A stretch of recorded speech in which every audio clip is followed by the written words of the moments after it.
emotional intelligence is about using your emotions in an intelligent way. So to get the most out of your relationships in the workplace, and indeed even with yourself.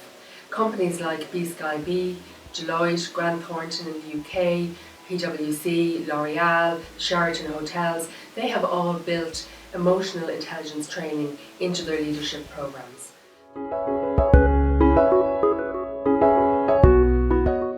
So emotional intelligence can help you to, for example, improve sales in your organisation.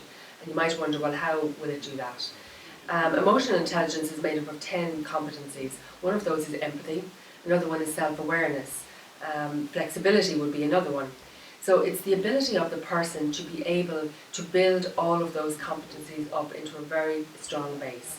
So if you can show empathy with your customer, for example, and that's not just being very superficial about it, that's really, really deeply understanding the needs of your customer, then you have the ability to develop what they need and deliver it to them spot on. If, for example, you needed to develop something like optimism, optimistic salespeople outsell their less optimistic ones by 35%. And optimism is not about being all rosy in the garden. It's about being able to come back time and again and persevere and finding that silver lining in the cloud.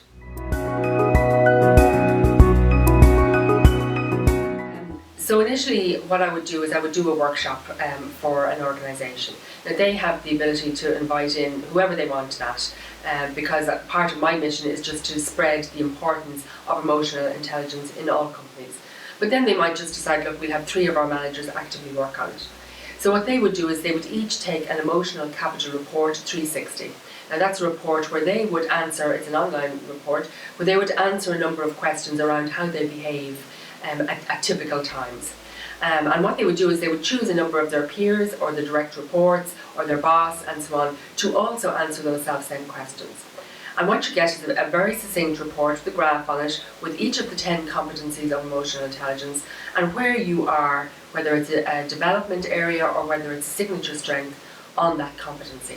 And what you also get is where your peers, boss, other raters also see you. Now, of course, the big learning is the gap between how you see yourself and how others see you. And that is where you really make powerful gains personally and organisationally, because people are often perceived themselves not to be as good as they come across, and of course vice versa. So it's coaching in that gap.